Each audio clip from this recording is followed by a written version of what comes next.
Evening, everyone. No better place to be.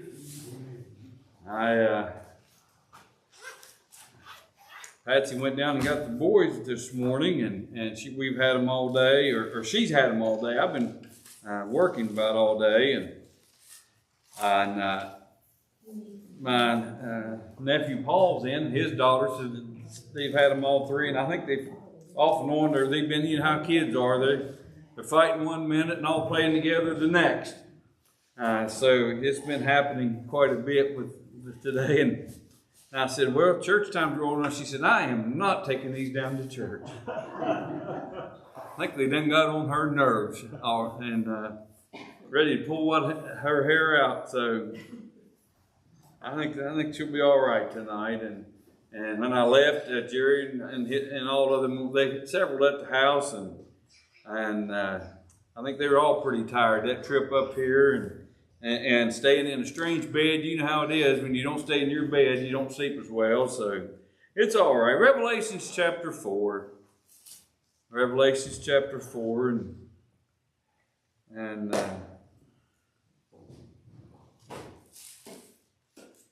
this is the third part, or I guess maybe a transition. You know, the first part was when John he saw God and Jesus and what he looked like, and then he wrote. The second part was like a letter to the church. So the third part of it here goes into chapters 4 and 5, and they kind of go together, and it's talking about God's throne, and he transitions this into saying, "And after this I looked." So it's kind of a normal thing for the writers of that time to transition using such words.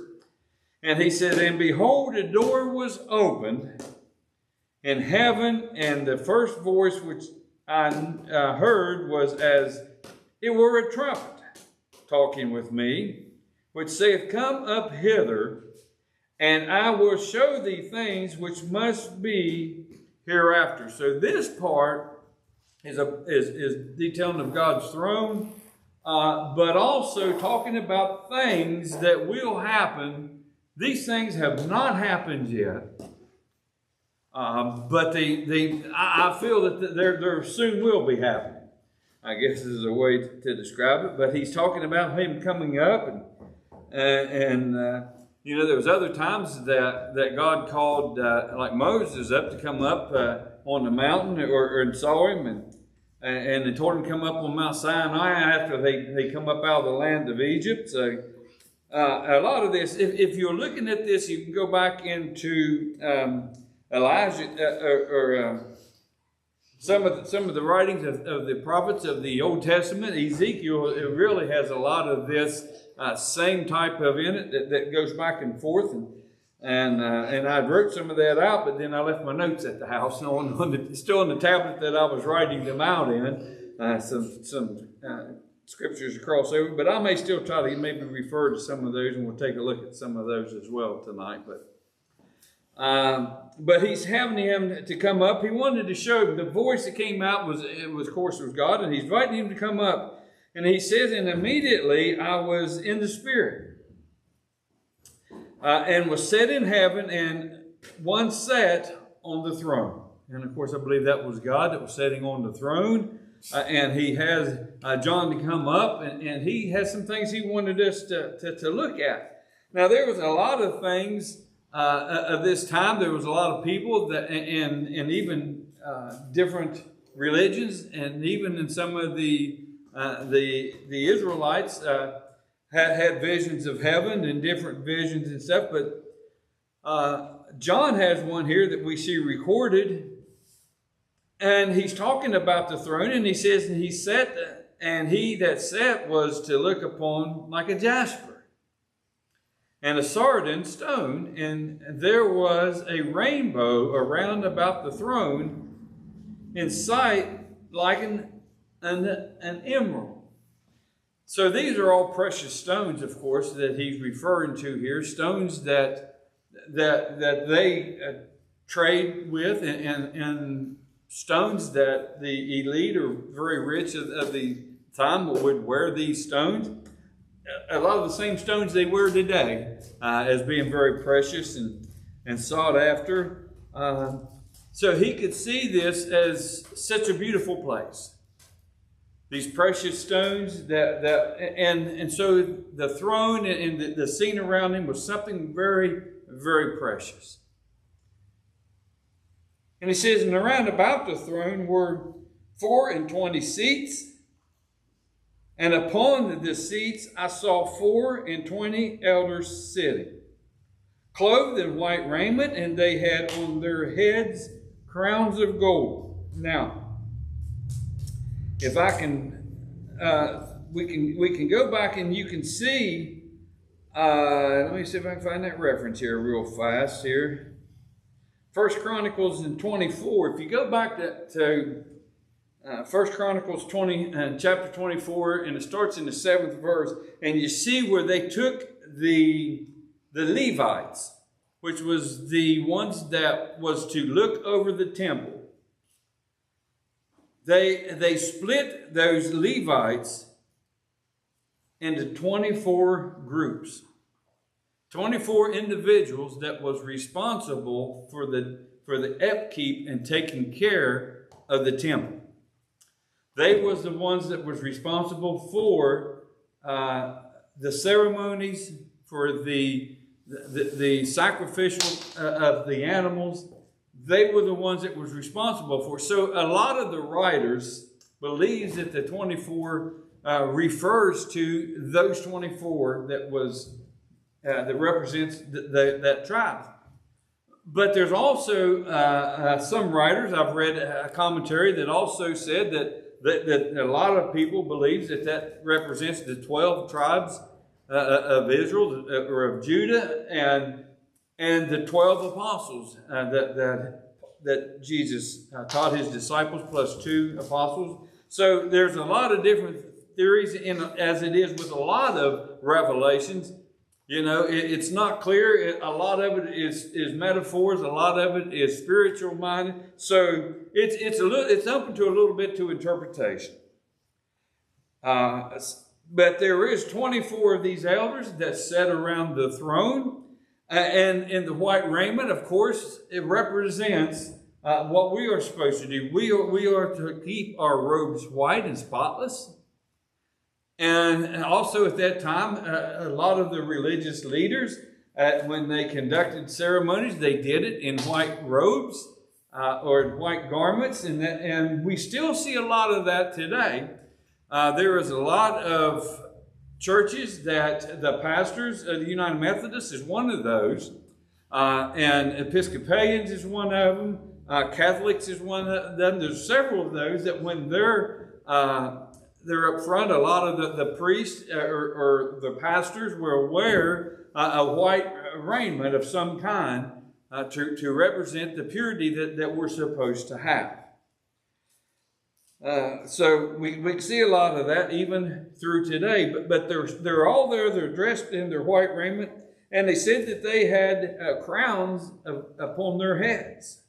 Crowns of gold upon their heads. And there are several places in the Bible that you can see. And I believe there's 7 that's possible to achieve. Most people can achieve it's 5 or 6 of them. One is just for pastors and priests. But you see how you can get the crowns, especially those that says that endure to the end. Those that also the sacrifice for Jesus. And there's a lot of different ones, the crowns that you can earn. And they say that these represent the same crowns that they could have. But I can just see them sitting around the throne. And here's what it says in verse 5. And out of the throne, that's what I meant. Yeah. And out of the throne proceeded lightnings and thunders and voices. That sounds pretty serious, doesn't it? These lightning, the voice coming out of them, and he says, and there were 7 lamps of fire burning before the throne, which are the 7 spirits of God. Could represent the 7 churches. It could represent, the church itself. And so there's a lot of interpretation that when I read some of the commentaries, that they would also represent. So we can see that the voices is coming out in different things. I believe it's God's voice that he's maybe telling out and answering the things that are going on. And he said, and before the throne there was a sea of glass, likened unto crystal. That crystal sea that we often hear people talk about, it's here mentioned in Revelations. It's also it's in Ezekiel, I believe, also has a reference to the sea and how it's clear. And there's a lot of if you get into reading, there's a lot of things that believes that those sea represents a lot of things. They say it may represent the saints that have went on.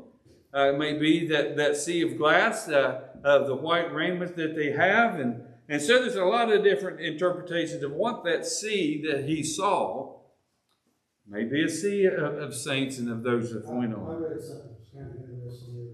Well, I was looking at that, and one commentator said that it could be because it's smooth, it could represent the peacefulness that was in the presence of God. So I thought that's interesting.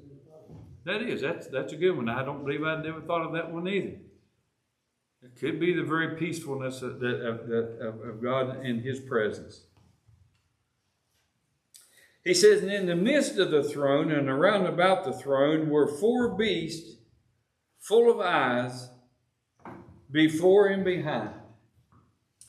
Now, these eyes, I would think, as if you listen to this, the beast that they describe sounds like it would be something pretty serious to look at. And you can also see in Ezekiel chapter 10 a reference to the same type of beast, and he describes a lot of the same stuff. So that's the reason I always say that when you're reading Revelations, there's a lot of the Old Testament prophecy that also ties into it. It also sounds like the way that the camps were set up around the temple. Mm-hmm. You had the tribe of Judah and what was the Dan, and yeah, there the other. One in each direction. Yep, the 12 tribes. There was all about. They would be the all-knowingness of God. So Mm-hmm. I don't know what. So the beast was protecting. Yes, they were protecting around the throne. Scary to me. Well, it sounds scary, but I believe, as Greg said, it was one of the things that I always have felt that when they talk about the eyes they have in front and the eyes in the back, but it's the all-seeing eye. They see everything. They never miss anything. And I believe they are there also to protect the 4 beasts are there to guard the throne. And the eyes also says it represents wisdom. And knowing and watching all, and that's what a lot of the times when the eyes that are mentioned, that the all-seeing eye and eyes appointed, that is also referenced in wisdom quite a bit in the Bible. It's one of the things that is there. Yeah, they're there to protect. Yeah, for a Christian, Revelations is a peaceful thing. What I was thinking about, I was getting happier just reading this all day when I said they was all worshiping, crying holy. Yeah. And I said, man, I said, that's going to be a nice place to go. It is, and that's the thing about Revelation. Revelations, to a lot of people, it scares them and all this stuff, but for the Christians, it will not be a bad thing. Even as it goes in and talks about as the trumpet blows and he pours out all the different things that happens, for that is his judgment that he's sending out upon the world. Those of us that are Christians and followers, folks, I don't think we have too much to worry about on all this stuff. But we have these beasts that are sitting around guarding that, and with their all-seeing eye. And he says, and the first beast was likened unto a lion. Now, when you talk about a lion, a lot of times in the Bible, a lion is a representation of strength. Strength. A lion, is the king of the jungle. It's the strong animal, and it's there to protect. And so when you see the lion and that's there, and he says, and the second beast is likened unto a calf. And a calf, it represents in the Bible, that's the service. A calf grows up to be a cow. Cows are what they use to plow and the oxen and all this stuff. It is a service animal. So that represents service. So you see that there's strength there. There is service there. But he goes on and says that the third beast had the face of a man. And man in the Bible, and we can see, and when he created Adam and when they created Eve, and Adam was able to name all the animals of the planet and all this stuff. That represents intelligence. So we see that all of these things that are being played out before it, and it even goes into and says the fourth beast was likened a flying eagle. And a flying eagle is swiftness. It shows strength and swiftness in things. So we see the different things that is laying out behind it. The lion is strength, and the calf is service, and we have intelligence as a man, and the swiftness of an eagle. All of those, I believe, are also very, very good characteristics of God. We know God is love and all this other, but He has all of these other characteristics as well. And he says, and the fourth beast, and the four beasts had each of them 6 wings about them. And if you go in and studying a little bit, if you go back into Ezekiel as well, he talks about how they, the 6 winged beasts, one that covered their eyes and one that they flew about, and one, I can't remember what one covered their eyes, maybe one their ears, and then the other one flew about, and how they cried out, holy, holy unto the Lord, and protected the throne. So again, we see that that the 4 beasts had with them 6 wings about them, and they were full of eyes within, and they rest not day and night. And I like this. Here's what the beasts were doing. Not only they were protecting and they were watching and keeping an eye, but day and night they cried, holy, holy, holy, Lord God Almighty, which was and is to come. See, those animals, they were there. Those beasts was there. They were there to protect the throne, but they were also there for worship. So, Bobby sounds like a pretty good animals to me. Yeah, I understand it. Yes, they were not there as anything bad or represent anything bad. They were there to protect and to worship the Lord. Boy, it sounds like a job I'd almost like to have, wouldn't it? And when those beasts give glory and honor and thanks to Him that sat on the throne, who liveth forever and ever. That's what they were there for. To worship Him, giving thanks, honor, and glory unto Him. And also it says, the next verse says, the 24 elders fall down before Him that sat on the throne, and worshipped Him that liveth forever and ever, and cast their crowns before the throne, saying, Thou art worthy, O Lord, to receive glory and honor and power. For Thou hast created all things, and for Thy presence they are and were created. So He gives that eternal life, whatever you want to say the crown is, and so why would not be that? And that's what I really think. I really see the elders. You have the beasts that were there hollering, holy, holy, holy, night and day. But not only that, those 24 that sat around him, and they were dressed in white, and they had crowns on their head, and you would think, boy, those are must have been some really privileged people that was sat around the throne, and God put them there. But what did they do? They worshiped the Lord and took their crowns off and laid them at His feet. See, they even knew. Those that was in privilege and prestige that within the kingdom of God, they know where all of it came from. It all came from Him. All came from Him. See, that's a pretty good chapter. The next chapter, I was going to go into it, but I'm going to tell you what, we'll stop there tonight. I'm going to tell you what, I knew there wouldn't be very many people here tonight, and it's the holiday time, and we may recap this one a little bit next week, but go into that one. Study it, folks. That's some really good stuff that we see going on. Christian people, are they there yet? Well, and that's up to a lot of the debate. I don't believe at this point in time that the resurrection of the church has happened yet.